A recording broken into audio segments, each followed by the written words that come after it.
Hello everyone, my name is Sergey. Thank you for joining me today with an open heart and an open mind. In this podcast, I will talk about some of the spiritual meanings of our lives and draw a parallel between the gospel story and our future. Of course, I do not claim to be a preacher, much less a teacher of life. I am your friend who's talking to you right now. Let's take a look at what we have so far. There is the Gospel according to Matthew, chapter 13. Close your eyes and relax.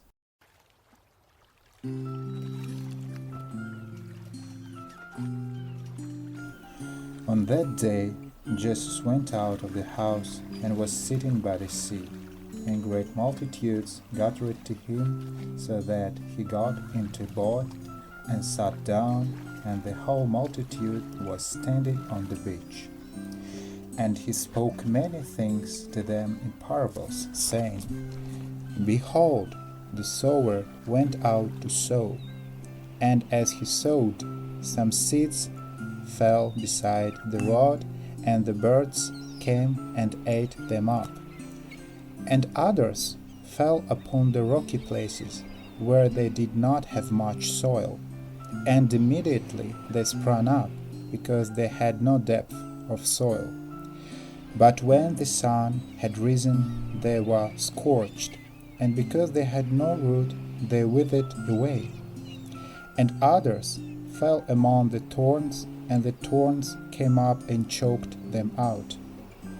And others fell on the good soil, and yielded a crop, some 100-fold, some 60, and some 30. He who has ears, let him hear. And the disciples came and said to him, Why do you speak to them in parables? And he answered and said to them, To you it has been granted to know the mysteries of the kingdom of heaven, but to them it has not been granted.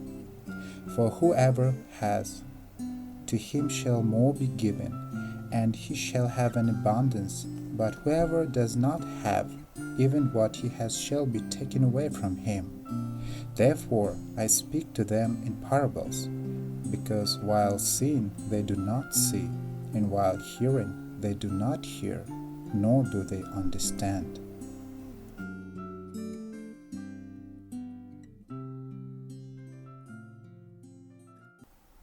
There are plenty of obligations and daily responsibilities in our lives we have to cope with. We try to find fault with someone who annoys us, who deals with our aggression, our ignorance, and our inability to correct our behavior.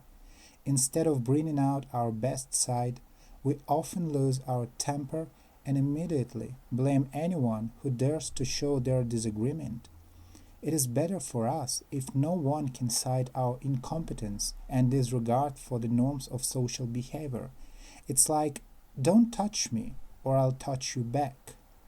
We don't know how to take criticism from the others, yet we collect our observations of someone else's failures, multiply them 2 or more times, and try to highlight them as much as possible so others can see our righteousness. But what's wrong with us? We have many talents to prove ourselves, helping the others, planting the seeds of our goodwill and deeds into the fruitful soil, regardless to many attempts by the others to make fun as the form of unselfishness and stupidity, which is a rather unpopular thing for this crazy world. Why your dignity and true self-evaluation were so easily given up to this selfish marketplace of ideas in this new world order? Is there something that compels you give a coin to a beggar on the street, or to reach out to any lost child and help him to find his way at home to his parents? We throw the seeds of righteousness into the endless black hole of our ignorance. There is only way we can follow in order to stop this chaos of our minds. Turn to someone on the street and ask him, Do you need something I can do for you? The answer is in our hearts.